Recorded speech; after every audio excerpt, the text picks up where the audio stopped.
Happy summer, guys! Jenna? We made it. We made another 2018-2019 school year, and we're really happy to be with you guys today. Yeah, we did. So, I'm Sydney. This is Jenna.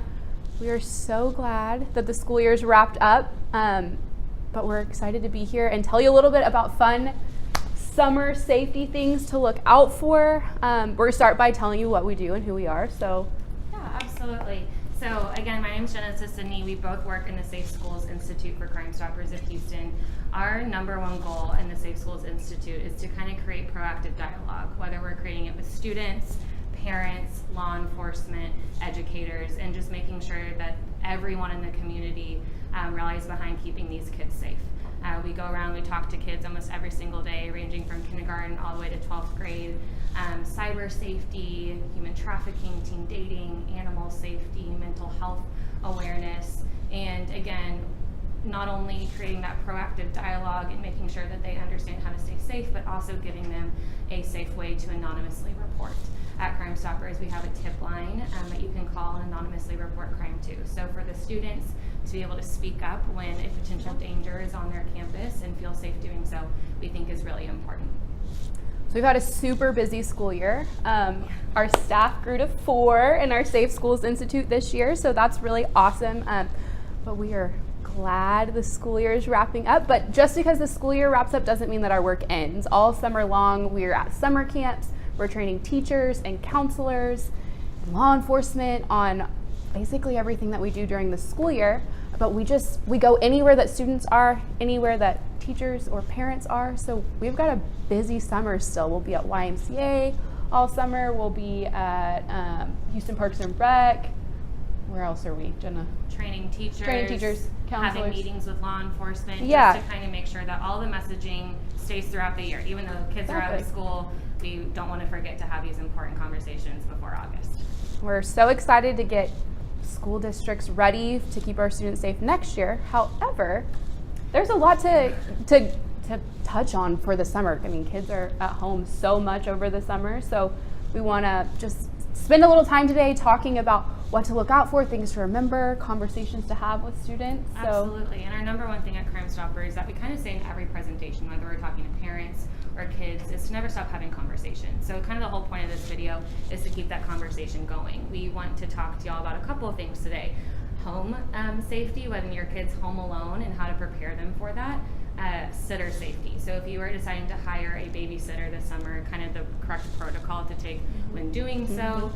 Thirdly, cyber safety, which is super, super important to talk about, and water safety. So we'll go through all 4 of those things with y'all today just to make sure that you're taking the right steps and tools and precautions this summer with your kids at home. So we'll give it off and start with Sydney. Okay, so I'm going to tackle home safety. Kids are so lucky because I get to have a fun summer that is off of school, but adults don't always get that luxury. So lots of students are home by themselves all summer. Parents still work. Life still goes on if you're not in school. So it's really good to talk to your students about expectations for what they should and shouldn't be doing when they're home alone.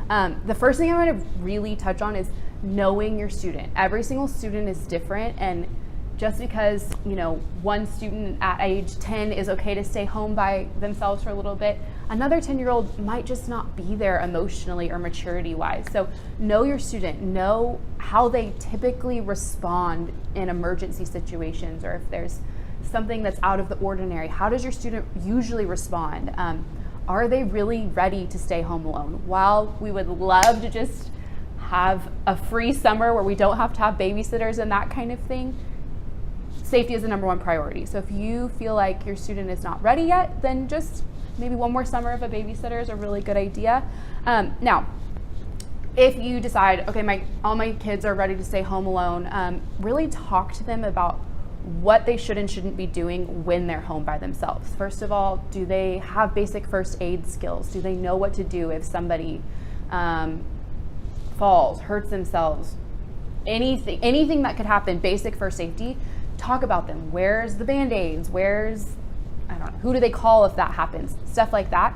And then also a really big one that I think parents don't always think about is, how are they going to feed themselves? That's such a basic thing, but they got to eat while you're gone and they're going to want to snack a lot. At least I did. Yeah. So talk about, are they allowed to use the stove? Are they allowed to use the microwave? Who's feeding them? How are they dealing with that? Are they supposed to clean up after themselves? Are they allowed to use knives?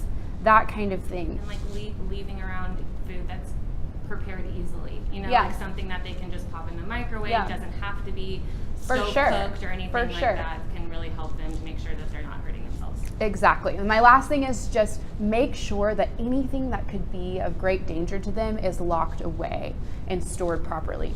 Firearms for sure, lighters, medicine of any kind, whether it's prescription drugs or over-the-counter drugs, car keys, okay? We all think that your student is an angel and they're never going to do anything wrong, but summer's a lot of time. A lot of free time. Yeah, a lot of free time on your hands. So just, it's better to go above and beyond to make sure that all those things are locked away properly and that they're going to have a good, fun, and safe summer. Absolutely. And so kind of just to piggyback off what Sydney was saying, not every kid is ready to stay at home by themselves. And so if your kid isn't, let's definitely go over just a couple of things that you want to do to check for the right kind of babysitter. The first thing that I would definitely always make sure that you're doing is check any sort of database for information on the people that you're hiring to watch your kids. Whether you're checking for criminal history or even checking the National Sex Offender Registry, I would look into it. It's the internet. You're going to be able to find information on these people, look at their social media, and really kind of dive deep into the character of that person before you allow them to watch out for your kid. And even ask for references. Absolutely. Asking for references and calling those references is such a And there's good... a lot of those websites out there that if they're on them as a child, care professional, they're going to have references. Right. And so kind of making sure that you're going to the correct websites to find these people will definitely help your kid. Leave an emergency contact list if you're unreachable. It is funny, we were just talking to our coworker Tanya about this and making sure that all the kids out there have their parents' phone numbers memorized, and if they don't, just make sure that they're listed right there. Parents' phone numbers, grandparents, a trusted friend on the street if your child can't reach you for any reason, but they should always have a contact list readily available for them to call any phone number that they can reach. And last thing, please listen to your child if they're disclosing information to you, especially if they're disclosing information on disapproval of the babysitter, if they feel uncomfortable with the babysitter. I know sometimes we think that kids can tend to fabricate or make up things or even exaggerate, but if they're coming to you with something, there is definitely truth in there. Take your time to listen to your kid, understand how they're feeling, and be a good listener. And when we talk about good listening skills with parents, it's not judging your kid, not interrupting them, letting them tell the full story so you can hear their side, and just getting all the facts and making sure that they feel safe, because that's your number one priority is when you leave your kids at home, making sure they feel safe with the person that they're left with. Exactly. So, it is hot. Oh my really goodness. hot. It's really not hot. even June yet and it's so hot. Oh my goodness. So, of course, you want to be in the pool, your kids want to be in the pool. Water activities are a summer staple, at least at my house. Just last weekend we put our sprinkler on for our dog. He was like jumping through it. So, it's extremely important that you talk to your students about how easy it is to find yourself in a dangerous situation when it comes to water. I mean, you can drown in just a couple inches of water. Last weekend I was at the pool with my best friend and her 1-year-old and 3-year-old, and it's like a shallow end where they're just playing around, and my friend said something about, oh, she can't even drown in that much water, and I was like, oh my gosh, yes she can, she totally can. So remember that, talk to your students about that.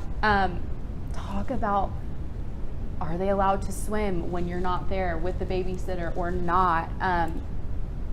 Here at Crime Stoppers, I mean, we fully believe that it's not safe for a student to swim on their own, just because there's so many dangers that can happen. And even if they're the most responsible kid ever, they could slip and hit their head or pass out, or you just never know. So be really careful with that kind of thing. If you have a pool in your home or like in your backyard, please get CPR certified. I just would never want something bad to happen at your house and you not know what to do or how to help, or be like just not capable of helping. No, so absolutely. And CPR certification could actually be a really cool family activity. Yeah. Not only can the parents become CPR certified, but you can take your kids to do that as well, and to make it a safety activity for the whole family, just in case of an emergency situation. It's also a really good thing to check and see if the sitter that you're going to hire is CPR certified. Absolutely. Because, I mean, even if they're not swimming at your pool at your house, maybe they're going to your neighborhood pool or something. You want that person that you're entrusting your child's life with to know CPR and to be able to do that. I mean, that was a requirement for me whenever I was a nanny for years in high school. And so I think that it's really smart. All right, and to kind of wrap up with the last thing, we definitely want to talk to y'all about cyber safety. One of our biggest initiatives at Crime Stoppers is cyber safety awareness. We go into schools almost every single day, and I would say at least 4 out of the 5 days of the week that we're talking about cyber safety. You know, kids are online more than ever right now. They love to go on the internet every single day during the school year, but now that they're not preoccupied with homework and as many activities, they're going to be online a lot. Mm-hmm. So when your kids are online, when they are on their tablets, or maybe they're getting a cell phone for the first time, let's just kind of remember some basic safety tools with being online. We definitely want to utilize parental controls on computers. Yeah, for sure. And we also want to restrict the amount of screen time that they're having. There's so many amazing settings out there right now where you can, you know, determine how many hours they use the laptop, tablet, phone. And one big, really awesome parental monitoring system that we really, really like is a group called BARK. It's BARK. We love their technology. We've done a lot of our research and found it to be incredibly useful. So I highly recommend looking into that. You also want to review the online do's and don'ts with your kids for internet safety. These are things that we actually tell kindergartners and then all the way up to 12th grade. A couple of things first. Please remind your child to never give out personal information on the internet. Doesn't matter who's asking for it. If they're gaming with their friends online, they're in chat rooms, and you know, someone messages them and says, "Hey, I'm also 13. How old are you? Where do you live? What school do you go to?" That's personal and identifying information. We never give that information out. So personal information is absolutely not okay. Please don't send pictures of yourself to someone. You know, even if you're trying to get to know them and establish relationships online, you never know who this person is. It's the internet, and you want to make sure that your kids feel safe. And then also, don't ever agree to meet anyone face to face that you've met online. And those are messages, again, that we are giving kindergartners all the way through 12th grade. One thing that we found that's really interesting when we talk about cyber safety is sometimes students and kids don't actually fully understand like stranger danger online. We teach them stranger danger when they're like this little, and they know not to interact with strangers face to face, but it doesn't fully transition the same way online for these kids. They think that just because a phone screen's in front of their face or that a computer screen's in front of their face, that it's safer interacting with these strangers. But we also want to reiterate that they don't know who these people are. People can create fake profiles, and we want them to trust their gut instincts and be really careful about the information that they're giving out. Do you have anything else to add? The only other thing I was going to say is summertime, I often see kids convince parents to let them have the next thing, whether it's the next game or the next social media or the bigger, better. And parents start off summers really strong. No, we're not doing that yet. And by the end of the summer, we're tired.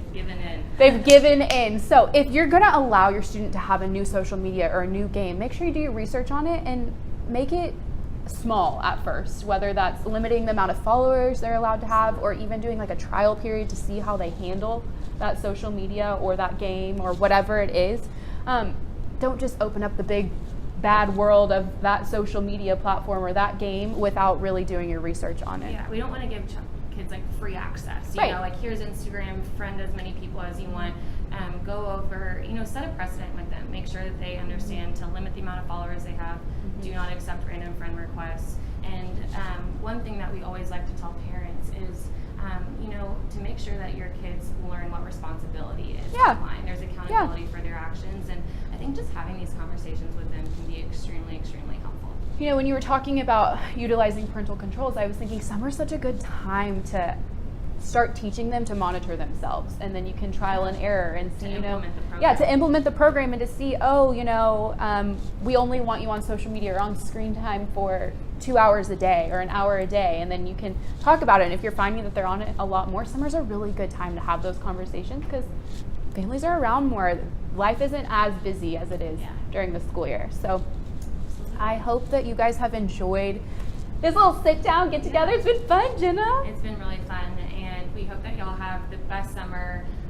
You know, you can always keep up with us on many different platforms, whether it's our website, Instagram, Twitter, Facebook, which is where this video is going to be posted. You can always go to our website to find our contact information if you have any questions. Check out our events. Just keep up with us, and we love to put out safety videos every once in a while. And thank you, just again, taking your time to watch this video today.